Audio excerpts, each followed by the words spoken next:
performance testing. Well, good to be here with all you guys. I appreciate everybody taking the effort to come, and especially want to thank Doyle and Sonny and Dorothy for putting this on. It's been a nice event. It's good to get together with everybody.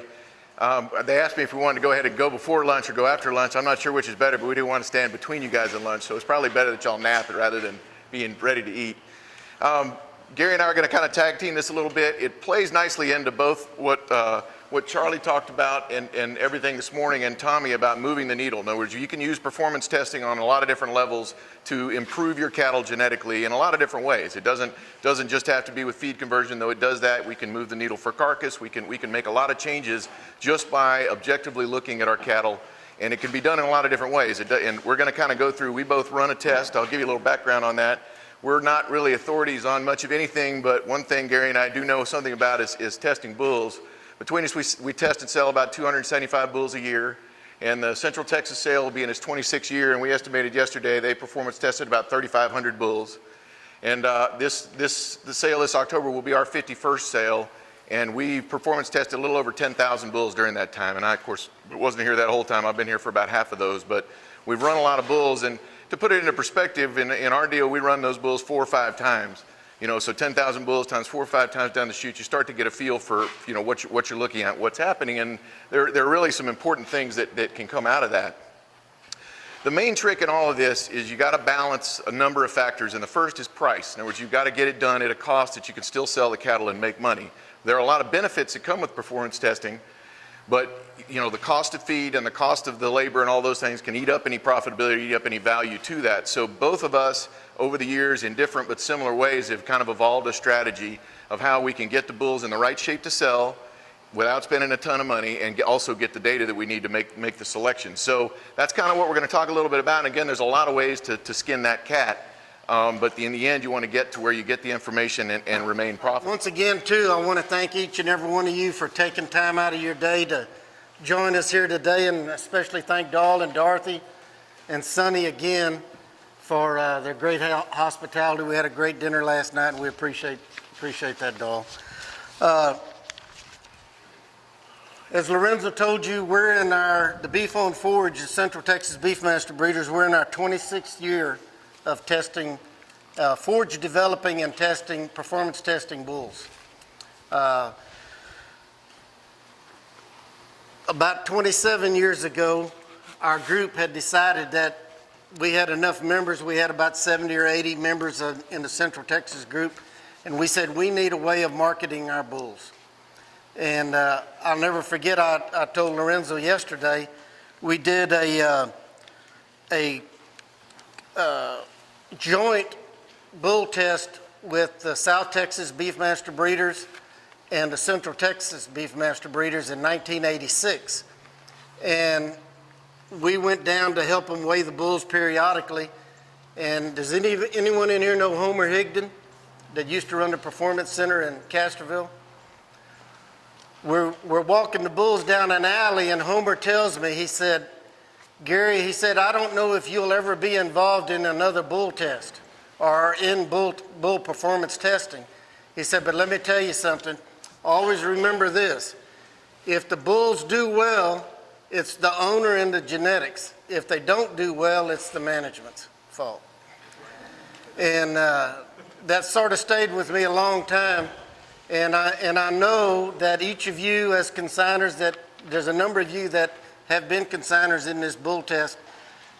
Some of the things you go through, it's difficult sometimes to see a bull that you thought was one of your best bull calves coming out of your weaning pen not be able to make the test because of some reason, whether or not it be genetics or health or whatever, injury or whatever. But none of you here today would ever buy a car without driving it, would you? Or performance testing that car to see if that's the right vehicle for you. That's the way I think bulls should be. You need to know what they're going to do, and performance testing enables you to do that. And the purpose of a performance test is to identify those bulls that have a superior genetic ability to convert forage or feed to beef. That's the bottom line. Which one is it? Well, on that one. Okay. And how do you do that? You do that by comparing contemporaries in an age and breed group in a uniform feeding environment. All of the bulls in this particular test, I'm going to tell you about it, and Lorenzo's basically the same age groups. All of our calves are within 90 days of age. To enter, they have to have a minimum 205 of 550. They have to have all the vaccinations. I'm going to get into that a little more about the health issues and such too, or Lorenzo will touch on that. But I want to first go through some of the reasons. And basically is we know that performance is a highly heritable trait. And buying bulls on EPDs alone is a great tool. And it's a tool that a lot of people use because they either performance testing is too expensive or they don't like the fact that maybe their bulls won't compete as well in a test where you have a number of consigners or a number of competitors. It goes back to what Lorenzo's dad told me one day. He said, what about the granddaddy or grandfather that said he had a grandchild that was really fast? And he's in the barbershop bragging to everybody about how fast his grandkid is. And a guy asked him, well, how fast is he? And he said, well, I don't know, but he's fast. And he said, well, why don't you bring him down to the schoolyard Monday morning and let's race him against 30 other kids the same age and let's see how fast he is. That's what we do a bull test for. You pit him against his contemporaries to see how he compares and move on with that. Which one is it, Lorenzo? Yeah, that one. Oh, I'm sorry. How many of you have performance tested your bulls at home before? How many of you liked it? It's a lot of work. It's a lot of trouble. The bulls cause you a lot of problems sometimes. By being in our co-op or our marketing group or our satellite group, you can pull your bulls together here and you can develop them economically, and we can generate some valuable data for you in addition to that. A lot of times, so many of us, and I don't have any problem with a person that brings in one bull or if he brings in 10 bulls. If it's his best bull, we're going to take him. But the point being is that one bull that he has, if you don't generate data against or comparisons against other bulls the same age, you don't really know how good he is based on that same environment. So it also promotes performance testing as a means to improve all sectors of the beef industry. There again, I think there's a high correlation between gainability on grass and in the feedlot. So these bulls that gain well on forage do well also in the feedlot. Tommy, would you not agree with that? That's one of the questions we're trying to answer right now. Sorry about it. Okay. It's been my experience over a number of years. We run these bulls together almost 300 days, and we try to accumulate anywhere from a 90 to 150, or it's been as much as 180 days of grass data. No supplemental feed is involved. So we found out that a lot of those bulls that do really well on forage, they'll continue right on when they get on the feed phase of the test. Creates the type of bull offering that large commercial bull buyers or commercial buyers will utilize. I've had a number of people that use multiple bulls or large commercial operations say they like to buy bulls that came out of large contemporary group testing. If they was to buy 2 or 3 bulls at this sale, 2 or 3 at that, 2 or 3 at that sale, and 2 or 3 at that other sale, those particular bulls, first thing they do is, you know how they're going to have to establish a pecking order like Charlie was talking about a while ago in the feedlot. You got a lot of injury involved. They never seem to get along the rest of their lives together. They can buy bulls from one test facility or one sale, and they can get by with those bulls a whole lot easier.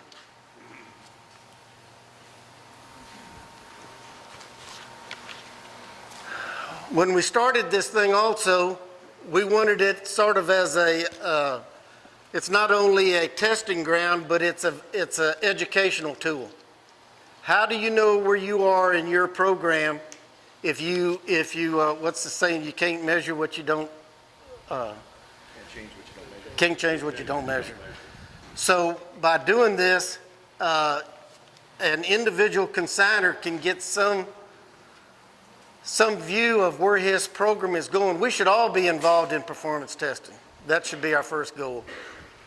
So unless you take all of these, acquire all of this data, there's no way you're going to know where your program is until you participate in a program where you can compete.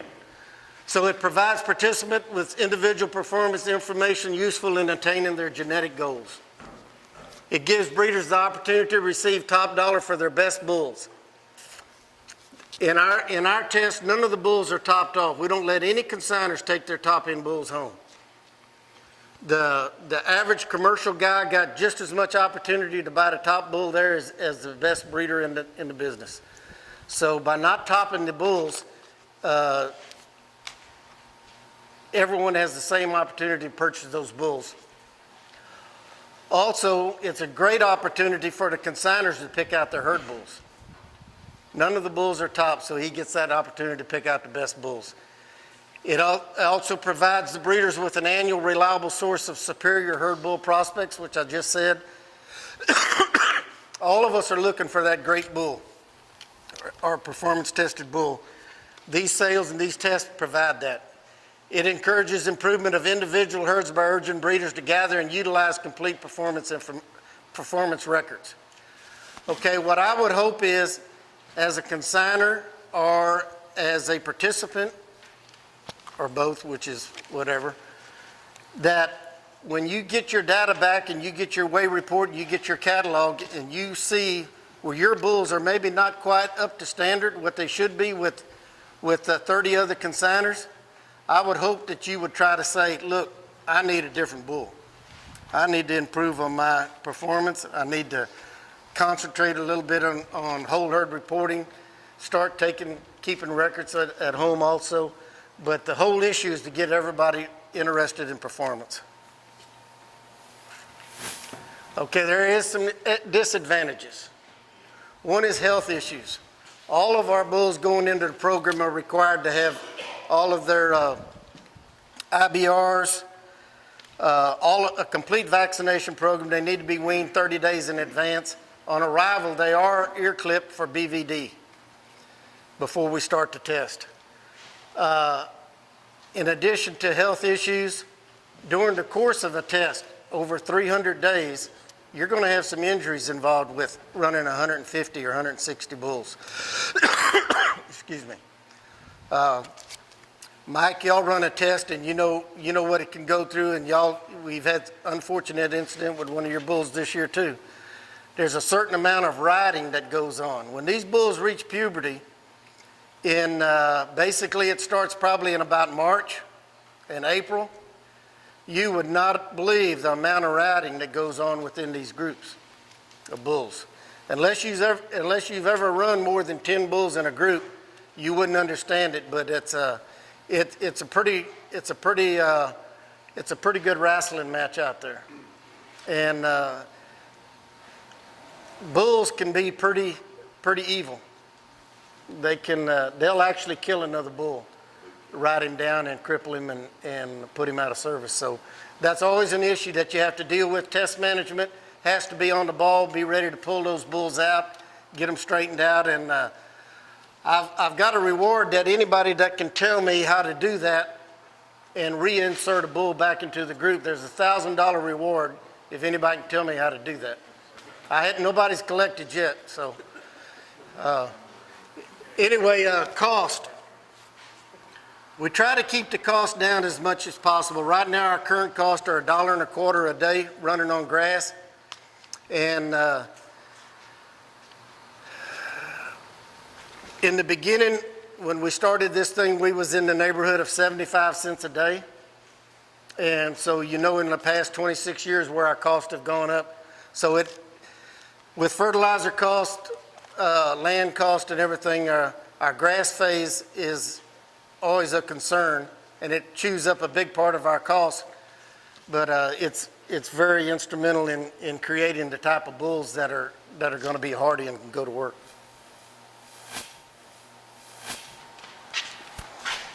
So I'll talk a little bit about a feed-based performance test. And our sale, and I'll talk about it more in a minute, is more of a hybrid, utilizing both, as is Gary's, and most are for a variety of reasons. But the traditional way that they're done is a feed base. And what you're trying to do there is simulate a feedlot or a finishing environment. We're trying to establish those cattle that have the genetic ability to gain better than their peers and use those genetics in our herds. This is the traditional way that most English cattle are marketed. The calves are weaned, they're put straight on feed, they're sold as little fat yearlings. And I think this is one of the big advantages we have over them. It's unfortunate that we're forced to sell our bulls at an older age, but they're better developed and they hold up a lot better because of the way we develop them. The considerations, obviously, you've got to have a facility and feed mixing equipment and the ability to do all that. So there's a lot of infrastructure that's needed to do a feed-based test and do a good job of it. So you got to have a dependable feed supply and a reasonable cost. And ironically, it can often be cheaper, the feed portion of a test, depending on how you structure it. But as we all know, the cost of feed is through the roof, and so it's a real concern in trying to get these bulls developed. In our test, I said it's kind of a hybrid. The bulls are together a full year. We wean them the day after our bull sale in October, and they're together. The long yearlings, there's 2-year-olds that are together even longer, are together a full year. We run them about 9 months on grass in the Texas Panhandle, run them really rough. We're not trying to gain them. We're just developing their feet and legs, developing their bodies. They look terrible. We don't let anybody see them, but it's how we develop them soundly and inexpensively, that portion. And then in the end, we bring them to our bull test facility, which is near San Angelo, and we do a 50-day gain test. And they're there a couple weeks either side of that too, so it's about 90 days altogether that they're on feed. And I'll talk about the ration of that in a minute. So again, it's considered a feed test, but they spend a lot more time on grass and together than they do on feed. One of the advantages to a feed test, you have total control. We've got them in our bull test facility. We've got 9 pins that'll hold up to 50 bulls each. That's our chute scale there, and I can sort 7 ways out of chute. So we run them, as I mentioned, 4 or 5 times during each test. Every single time we weigh them, every single time we sort them. So they're constantly being sorted and reevaluated and weighed, and so you see that benchmarking come. And in a peer group of 150, 175 bulls, there's remarkable differences in the quality, the ability of these bulls to gain. You'll have some really poor doers and some really awesome doers. And of course, that's why we're doing this. That's what we're trying to identify. This is a ration. People often ask me what we feed them. It's awful looking stuff. And there's a reason for it. I don't know how they do as well as they do on it, but it's a low energy ration. We use 40% corn when we can afford it. Sometimes we're forced to use milo, but the bulls don't do near as well on it.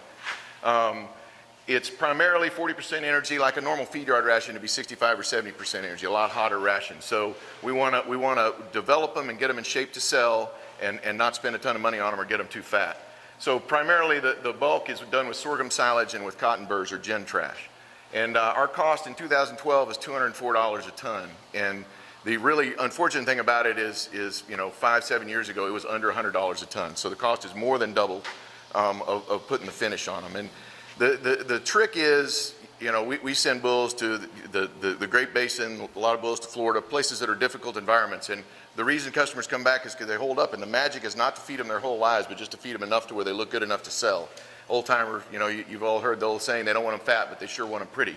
And so you can balance in your performance testing, you're trying to get them to a point where they're ready to sell and will still hold up. You're going to wonder what that costs. On average, those long yearling bulls will weigh 1,000 pounds. Obviously, they weigh less when they start and more when they finish. 3% of their body weight's 30 pounds a day. If you run the math all the way out there, the 78 days are on test, it costs about $240 a bull. So it's not insubstantial, and I would bet that we do it a lot cheaper than a lot of other folks do, just because of the ration that we design and the relationship we have with the feed yard that handles the bulls. But it's a big consideration. In other words, that's a big chunk of money, obviously, to stick on top of advertising and everything else that you've got to do. Gary's going to talk a little bit about the grass-based test.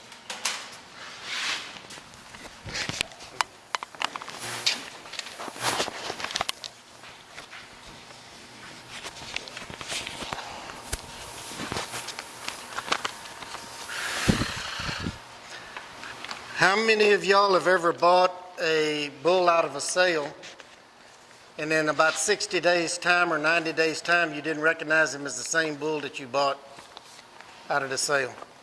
I think everybody has done that. And that's one of the things we get complimented on in the same way with Lorenzo's program, is these bulls hold up really well in just about any type of environment once we send them out. And it's not rocket science. It's development properly on forage initially, and then not overextending the feed period at the end, where you get them too butterball fat and they can't take the rigors of because not all commercial producers are feeding their bulls, guys. They're turning them out on grass and they expect them to perform on grass. So I heard an interesting concept the other day. A commercial guy called me up and he says, more of you seed stock producers need to be producing your cattle with less feed. He said, when you send in your bulls to us, he said, we're not feeding them. He said, we're not going to feed our calves or our heifers or our cows either. They need to do it on grass. And he said, so many bulls that he's purchased in the past that come off a feed test or 120 or 140 day feed test, or where they were pampered all their life, he said they're not capable of going out and doing their job. So anyway, the bulls are not over fat, they're ready to work, and they'll hold their condition. It's a more acceptable product for both the purebred and the commercial producers. You're going to be happier with them. It provides the producers with an opportunity to purchase genetically sound herd bulls with accurate performance evaluations in a standardized environment. You remember initially I told you they're all fed the same, they're under the same tree, they're eating the same grass, drinking the same water, and they're fighting each other constantly. Those bulls, if you ever get a chance to go out and visit one of those tests, just go out there and sit in your truck and watch those bulls, what they do during the course of an hour or so. How many times they hit up on each other or butt each other out of the way and knock them around. I used to call it, it's similar to the Dallas Cowboy training camp. 90 of those players go in there, but only 53 get to make it. So that's what a forage-based feed test program does. It eliminates those non-doers. The health program, one of the most important considerations before you get started is get rid of the bad ones before you even start. So look at the nose, look at their back, look at their testicles, get rid of any flawed animals in advance before you spend money on them. In other words, they don't need to be sold as breeding bulls anyway, and the time to find out that he only has one nut is not after you've put the $500 in him, but before. So that should go without saying, and that would apply to any kind of salesmanship. Gary touched on this, but a full vaccination program. We give shots, of course, at weaning, then again at yearling, and then again at the beginning of the test. IBR, 7-way. I use a product called Polybac B Somnus, which is good for shipping fever complex. They need to be wormed as needed in a given environment, and then I've used a product called Multimin a couple of years that helps on a kind of boost minerals, particularly when I first put them on feed. You want to get maximum advantage out of that money you're about to spend, and so we'll worm them and give them Multimin then, so they can take maximum advantage of the feed you're about to give them. There are a lot of health requirements on the other end, the sales end, and you can get away with varying degrees of these, but to some level or another, depending on the state you're in and the state you're shipping to, you might have to test for brucellosis, for trichomoniasis, TB, fertility test, and health papers. So those are all things you've got to think about on the other end, on the sales end. And one of my frustrations is there's a patchwork of veterinary laws nationwide. We might send bulls to California and they've got to go through Arizona, and you've got to meet some kind of Arizona requirements, which is different than the California requirements, just to drive through the state. It ought to be more uniform in what we're after. And the big ticket now, of course, is trick, and they're doing some of the right things. Unfortunately, they're doing it on the backs of the registered producers to clean it up, but it's a significant problem, not only in Texas, but in a lot of other states. And it's super expensive, but from a bull selling standpoint, you almost can't afford not to do it, just as a straight up customer service assurance. Even though, I mean, we're all selling virgin bulls, we know they don't have trick, but it's such a concern to the buyers now. It has to be considered. Gary's going to talk about data collection. You want to do that, or is that still me? No, you're red. You want to do it like that? It's going to be out of order, but we'll do it that way.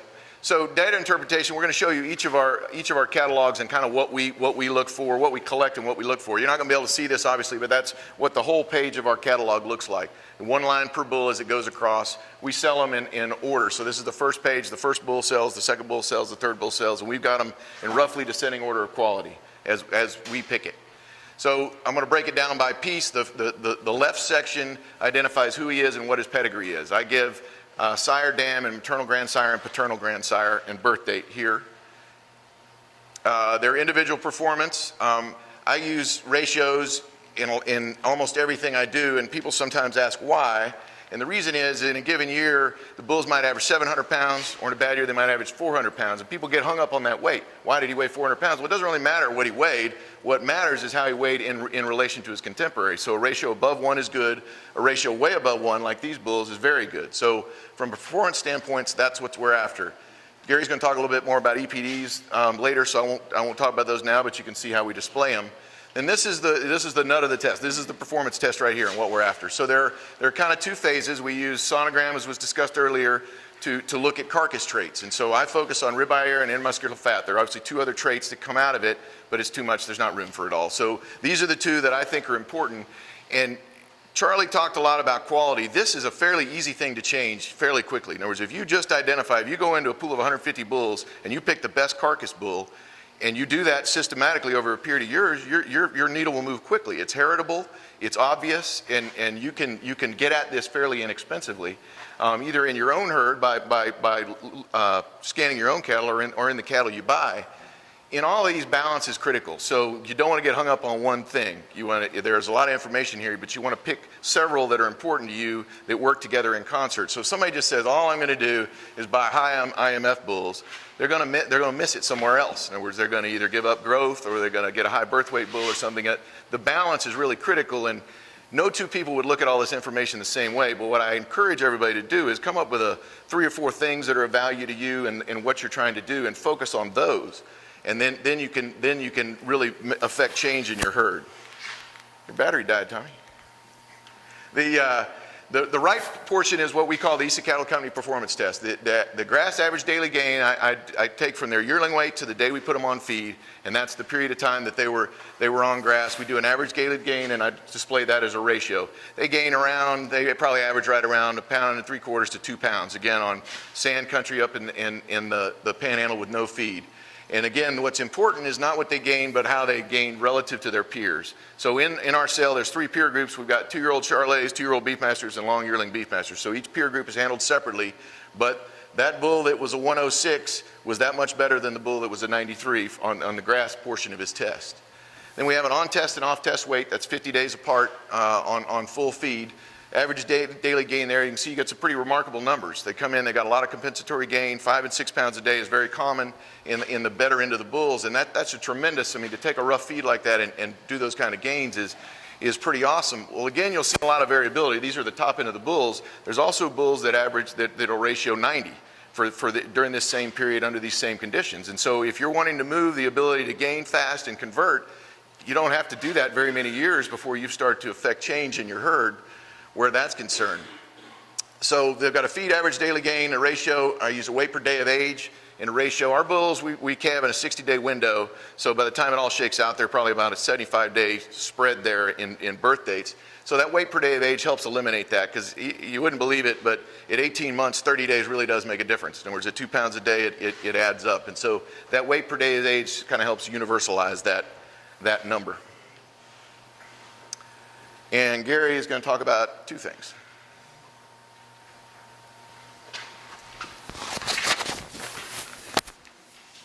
We're going to wear them out. We're going to wear them out.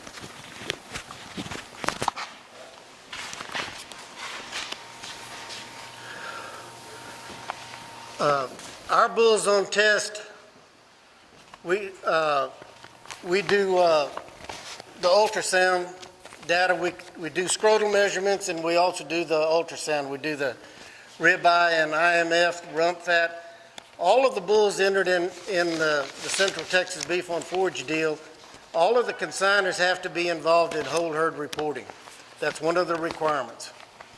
So by being involved in whole herd requirements and being a satellite, we follow the BBU guidelines for an approved sale agreement also, which dictates that we have to show all of the data that bull has accumulated. So yearling weights, yearling scrotals, ultrasound data, on test, off test. We've got just about everything. Forage test, on test, off test. Then we do a supplement test, a 60-day supplement test at the end of the test, and of course on and off WDA and ratios and such as that. All of this is listed in our catalog. Y'all might have to follow, that's going to be, that's Lorenzo. Can y'all see that all right? I may have to refer to your catalog. This is what one of our bulls will look like in our catalog, lot number 82. Gives his brand, his birth date, the pedigree's on the right-hand side. All of his forage test information is all on this line. In addition to that, I told you that we give actual weaning weights. A lot of you say, well, why would you give actual when you got a 205? I cannot tell you how many producers, commercial producers, tell me they want to know the actual weaning weight. They don't want to know the adjusted. That's important to them also. But they say, I want to know what she did with that calf coming off at weaning. So if he wants it, we're going to give it to him. We give him the actual weaning weight, the adjusted 205, which comes through the BBU programs. On test weight, there was a January 4th. What did I do? He's bigger. He just made it bigger. Oh, okay. There was a January 4th weigh-in. That's when we started the test. The in weight, off weight. Average daily gain on grass was 183. He ratioed a 90. His WDA ratio was 2.34 with 107. He had a fleshing ability of 5. That's something else we've also added. How a bull relates to his forage test. We grade them from 1 to 5. In all the years we've been doing it now, well, I say all the years, we've only had our 2, and he failed the test anyway. He came out on, he didn't qualify on weight per day of age. 5 being fleshy. So if we get bulls that come out of here and they look like they've been on feed, but they actually been on grass, they get a 5. A 4 would be a 1 scale less than that, and a 3.5. That came about from a producer on the Gulf Coast said, I need to know how they're going to do on grass alone.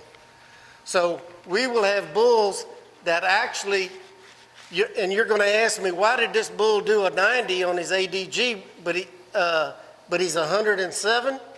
Well, that bull came in a little bit heavier than his contemporaries. He didn't do quite as well on his ADG, but look at his WDA compared to 150 other bulls. So you'll see at the end, on the end of the supplement test ratio, he came back on the supplement test, gained 3.92 ratio to 106, and he's still over the average on his gain, on his WDA, I mean. Here is his yearling ultrasound. That bull had a 14.07 ribeye with a 1.43 REA. How many of you in here have ever produced a 1.43 REA bull? Not very many. I think Dr. Cleary probably agree. There's not too many 1.43s Beefmaster bulls out there. There is some. That's why we do it, to identify them. With a 2.21 IMF.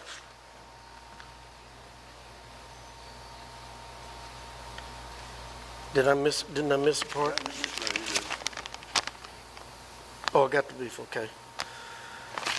Someone asked me, well, how would you make a bull selection out of here? Well, you got to use your test data for sure. You got that. You got your grass. You got your supplement test. I would try to get a bull that had above average EPDs on weaning and yearling, above average on carcass, have a reasonable birth weight, and take everything in balance. If you lack a little bit of something, if maybe you're really good in weaning but not as good in yearling, try to concentrate on a bull that maybe pushes the yearling EPDs a little greater. But it all has to stay in balance. I think there's a breed right now that wishes they would have concentrated a little bit more on multi-trait selection than single-trait selection. But it's all in balance, folks. You got to keep everything in balance. So the last thing is how can you get started? You know, a lot of people ask that question. I think every person on some level ought to be performance testing, and it doesn't have to be as involved as what we're talking about. Almost all of you, I'm sure, develop bulls at home to get them ready to sell. If you just take a weaning weight and a yearling weight and you calculate the gain between those 2 days, as long as there's a group of 5 or more, you're performance testing. So it can be done on your farm inexpensively while you're already developing. As long as you're weighing your cattle and periodically and doing it in groups, you're already performance testing. So a lot of the things you're already doing can do this. And even if you're just developing 5 bulls that you're going to sell in your neighborhood, if you compare those 5 and then you generate that information and you can tell them this is how he gained, this is how he ratioed against the other 5, that helps you sell your cattle. In other words, it's more, you can display the same data that Gary and I are doing in different ways on cattle that you've developed at home. So an on-farm test is a consideration. Obviously there's some headaches that go along with that, but I think most of you are dealing with cattle that you're trying to develop at home anyway. The next would be a consignment test, which would be something like what Gary's done, that you could participate with 1 bull or 5 bulls or 10 bulls. And there are a lot of those available, and I sincerely hope there'll be more of those. In other words, the way that BBU and Beefmaster breeders can make a greater impact on the commercial markets to provide more performance tested bulls. So we've got more bulls in the marketplace, more commercially accepted bulls. And if more satellites would do not only a consignment sale, but a test and sale, the bulls would be more uniform, they'd be better presented, and I think they'd bring more money. So that's an area that can be expanded at the satellite level or neighborhood groups or whatever it is. There are a lot of state tests available. LSU has one. I'm sure Texas A&M probably has one. So a lot of state ag, either ag institutions or the state ag, whatever you call it, like the Texas Ag Agency, will put on performance tests to help breeders, particularly small breeders, develop their bulls in a uniform environment. These can be an advantage because they're usually all breed tests, and it's a good, if you've got cattle, we've got a customer in Louisiana that put some bulls in the LSU test. They hadn't had Beefmaster bulls in there. Well, they were really surprised how well they did against the other breeds that were in there. So this is a good chance to affect the way academia looks at our cattle and also get small numbers tested. And the final piece is private test facilities, and one just opened near here. Sexing Technologies opened one near Navasota. They threw out the number, was it $850? Was that what the cost was? So it's not inexpensive, but you can take 5 or 10. They'll be compared to other breeds at the same time. They've got 2 feeding periods a year, so you can just pay somebody else to do it for you. The bulls are gone, you don't got to fool with it, and you'll get well-developed bulls and the data that goes with it when that's over with. There are a number of others around Texas. They're like the Midland Bull Test is one you hear about a lot in Montana. So there are a number of these available wherever you may live that again, you can send your bulls and not have to fool with it. So there are a lot of ways to get involved. It doesn't have to be that complicated or even that expensive. So, just do it. Weigh the cattle and see what changes. And that's all we got, other than if anybody's got any questions. No? All right. Yes, sir. Provide the data files, prior to it, like an electronic version to your customers, before they get to the sale? Yes, he asked if we provide the data files to the customers in electronic format prior. In our case, I put an Excel spreadsheet. You want it to be sortable, right? You don't want to, I put a PDF up normally, but anybody that wanted it, I'd give them. I do all of our math in Excel spreadsheets, and we finish the test and sort the bulls about a week before the sale. In other words, we put them in sale order. And so, yeah, that'd be available to anybody that wanted it at that time. And what he's getting at there is if you were sorting for certain criteria, let's say you wanted an average daily gain above X, you just sort all the bulls to that, and you can identify right away the top 10 bulls in any trait. So it's a pretty fast way to take whatever criteria are important to you, and it's different for each operation. In other words, somebody might want to focus more on carcass, somebody else on growth, somebody else on birth weight. You can identify the thing that's important to you that you want to change and get it done that way. Anything else? All right. On we go. Thank you. Thank you.